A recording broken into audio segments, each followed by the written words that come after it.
नमस्कार दोस्तों, आपका स्वागत है हमारे यूट्यूब चैनल पर। दोस्तों, ये CCE यानी कि कॉम्प्रहेंसिव एंड कंटिन्यू एवोल्यूशन की फ़ाइल है, जिसको मैंने पार्ट 1 है ए, जिसके पहले में मैंने मूल्यांकन के बारे में लिखना है। ये सर ने हमारे बताया था कि क्या क्या आपको लिखना है। तो पहले मूल्यांकन का अर्थ सब कुछ बताया था, तो मैंने सब कुछ लिख लिया है। आप ये देख सकते हैं मूल्यांकन का अर्थ। इसके बाद मूल्यांकन की परिभाषा आप ये देख सकते हैं पास से। मूल्यांकन की परिभाषा, मूल्यांकन की विशेषताएं ये देखिए आप। विश्वसनीयता, समग्रता, वैधता, विभेदकारिता, व्यवहारिकता, वस्तुनिष्ठता। और फिर मैंने इसको नेक्स्ट पेज में एक्सप्लेन कर दिया है, आप ये देख सकते हैं। ये जो हमारे कॉलेज के सर हैं, इन्होंने पूरा बताया था, एक एक हेडिंग बताई थी कि आपको इन हेडिंगों के बारे में आपको लिखना है, तो इसलिए मैंने सब कुछ लिखा है। इसके बाद इसको एक्सप्लेन किया है, आप ये देख सकते हैं दोस्तों। व्यवहारिकता, वैधता, वेदकारिता। फिर मूल्यांकन के उद्देश्य बोला गया था कि मूल्यांकन के उद्देश्य लिखना है। आप ये देख सकते हैं दोस्तों, मूल्यांकन के उद्देश्य है ये। इसमें कुछ करीबन 8, 9, 10 पॉइंट हैं, ये देखिए। इसके बाद इसको मैंने नेक्स्ट पेज में एक्सप्लेन किया है।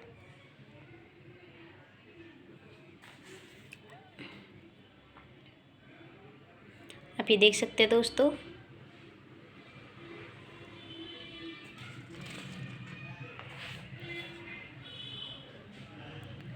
दोस्तों फोर्थ सेमेस्टर की फ़ाइल बनाने में थोड़ा टाइम लग रहा है। एक्चुअली टाइम नहीं मिल पा रहा है, क्योंकि इंटर्नशिप भी करनी होती है, तो उसके लिए स्कूल भी जाना पड़ता है। फिर यहाँ वो फ़ाइल बनाने का टाइम नहीं मिलता है। स्कूल से आने के बाद घर पे फ़ाइल बनाने का बिल्कुल भी मन नहीं होता है, क्योंकि इतना थक जाते हैं, इसलिए थोड़ा लेट हो जा रहा है। बहुत लोगों ने मुझे मैसेज किया है कि मैम आगे की फ़ाइल डालिए, आगे की फ़ाइल डालिए। ईमेल पे मैसेज आते हैं, व्हाट्सएप पे मैसेज आते हैं, टेलीग्राम पर मैसेज करते हैं कितने लोग कि प्लीज़ मैम आगे की वीडियोस डालिए। तो इसलिए सोचा आज टाइम निकाल के डाल ही लेते हैं। ये देखिए, शिक्षा में मूल्यांकन की भूमिका, ये भी हमारे सर ने बोला था कि ये भी लिखना है आपको। आप ये देख सकते हैं दोस्तों।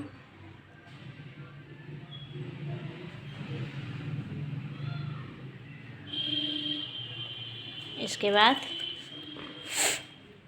ये रहा निदानात्मक और पूर्व कथनात्मक भूमिका, उपचारात्मक भूमिका, मानक निर्धारण की भूमिका और शिक्षा की दिशा निश्चित करने की भूमिका।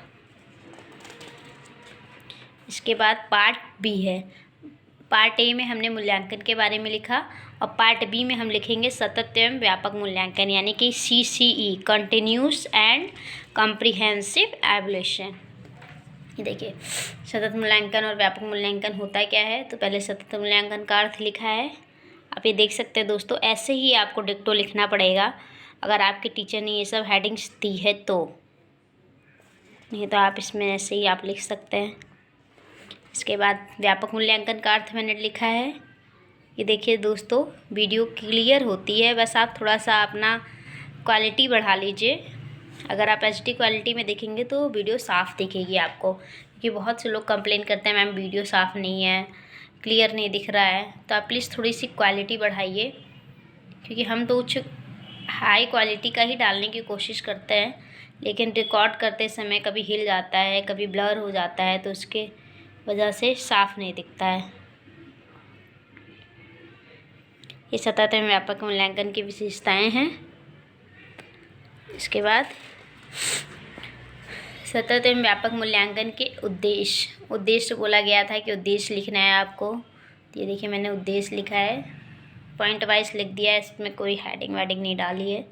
ऑलरेडी बहुत ज़्यादा हो गया था थ्योरी पार्ट, प्रैक्टिकल पार्ट में भी टाइम लगेगा, आप ये देख सकते हैं।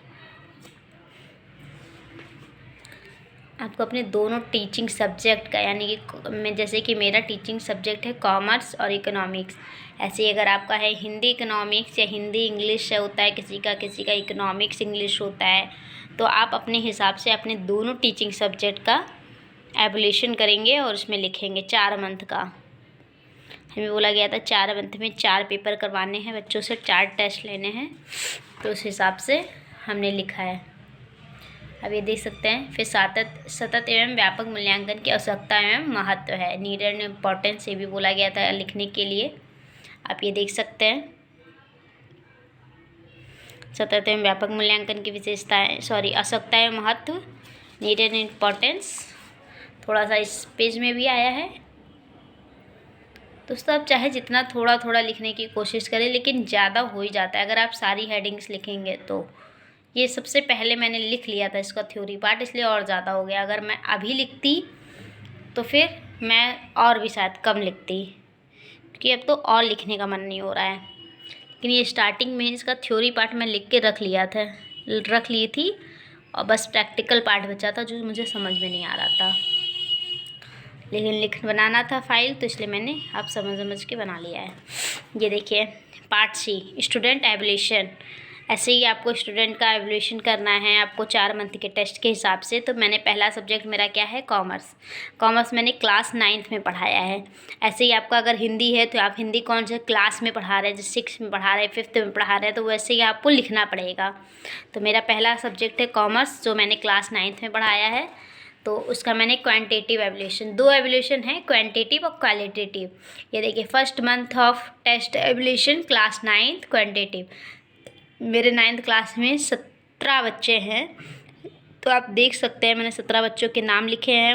Maximum marks, obtained marks, percentage marks, attendance marks.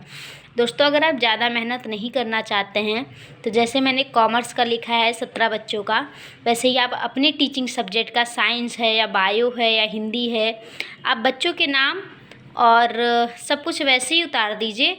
बस कॉमर्स की जगह आप अपना टीचिंग सब्जेक्ट डाल दीजिए। ये देखिए क्वांटिटेटिव के बाद इसका समरी रिपोर्ट आएगा कि कितने बच्चे फेल हुए हैं, कितने बच्चे पास। एब्सेंट को लेकर फेल जोड़ा जाएगा, और 10 बच्चे मेरे पास हैं, 7 बच्चे फेल हैं, जिसमें से 2 एब्सेंट थे, इसलिए 17 तो टोटल बच्चे हैं। ये देखिए परसेंटेज किस हिसाब से दिया जाता है, 60% अबव है फर्स्ट डिवीजन, लेस देन 30 है तो वो फेल है।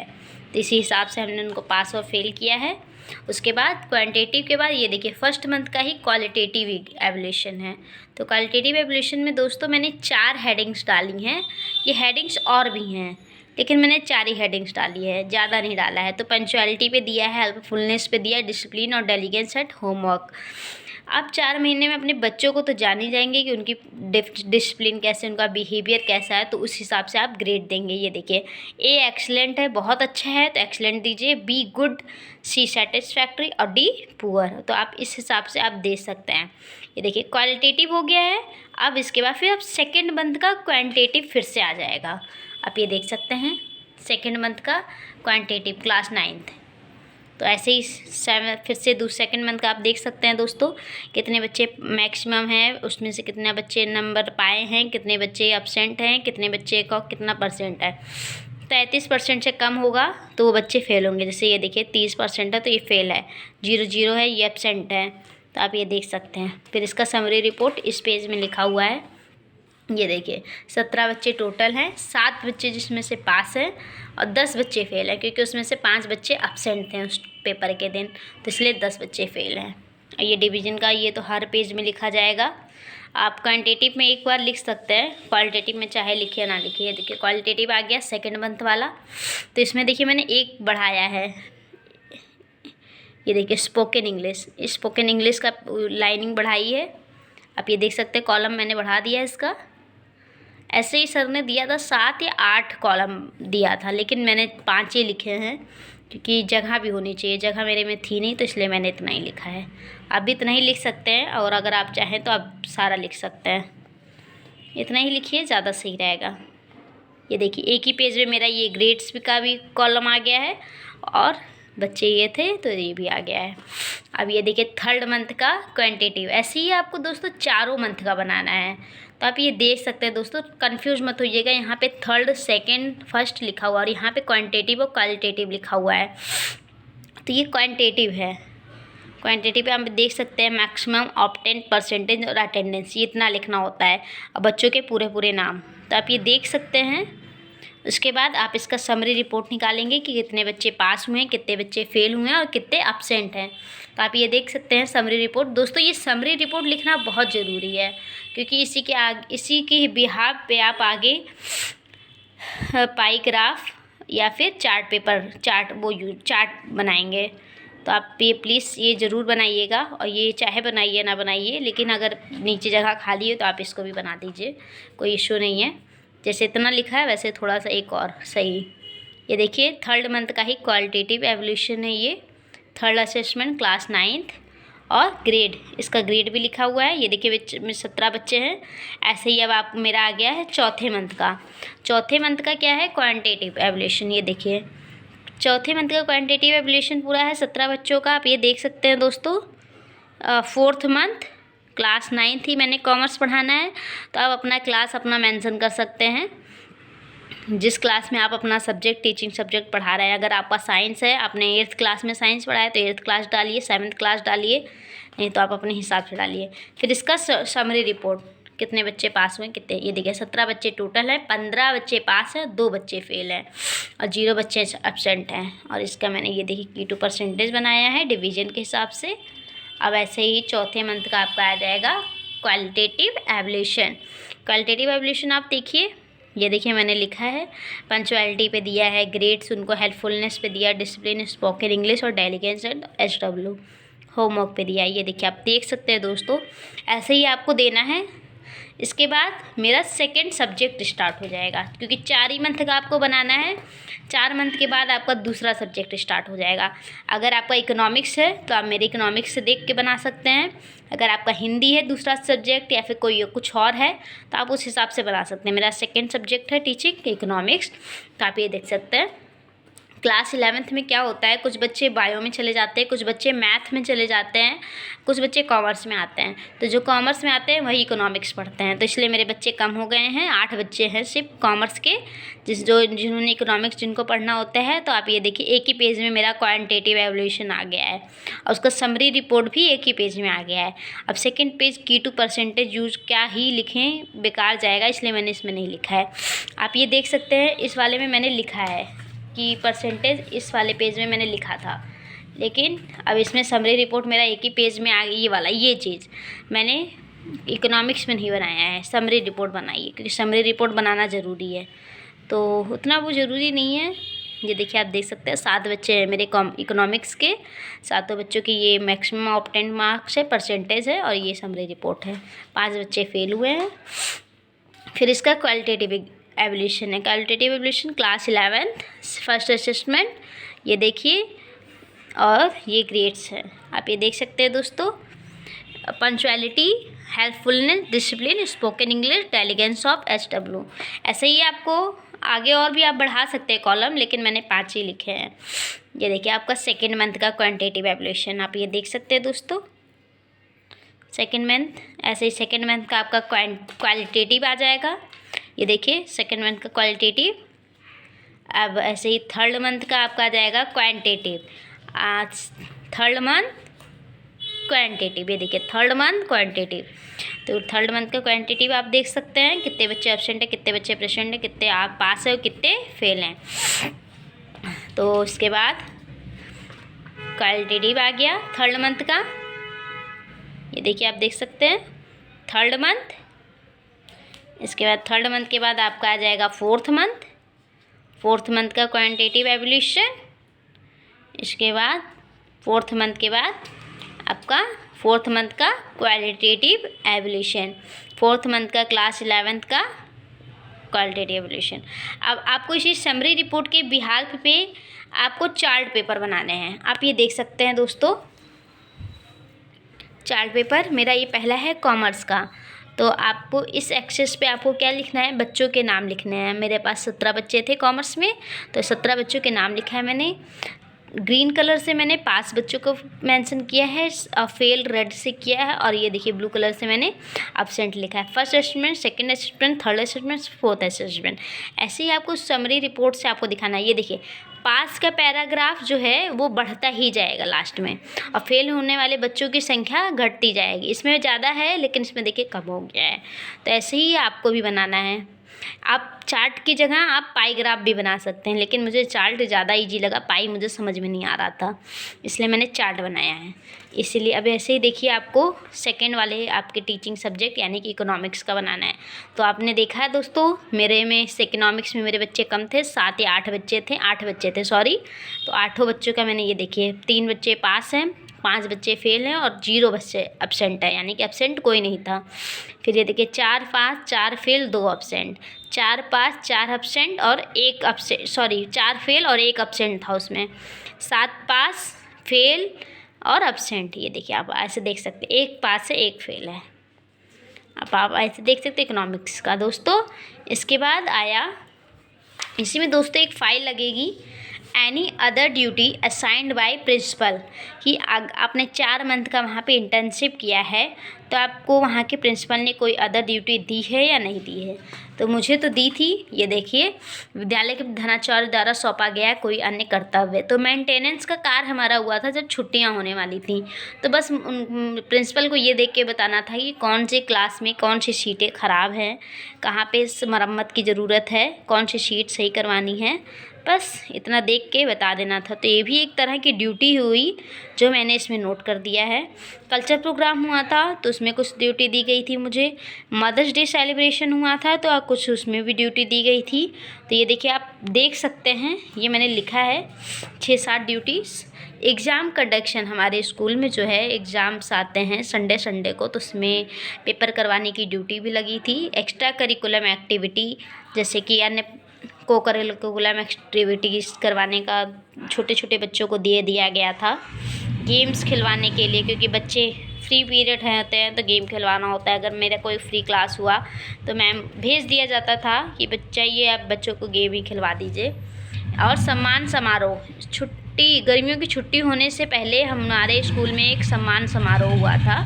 योगा शिविर हुआ था तो उसमें ड्यूटी लगी हुई थी बच्चों को बुलाने की, बच्चों से योगा करवाने की, उसमें इंटरेस्ट जगाने की। तो आप ये देख सकते हैं। तो इसके बाद दोस्तों आपको दोनों टीचिंग सब्जेक्ट के क्वेश्चन पेपर अटैच करना है अपेंडिक्स के तौर पर। आपको बोले जाएंगे जो 20 नंबर का पेपर रहेगा।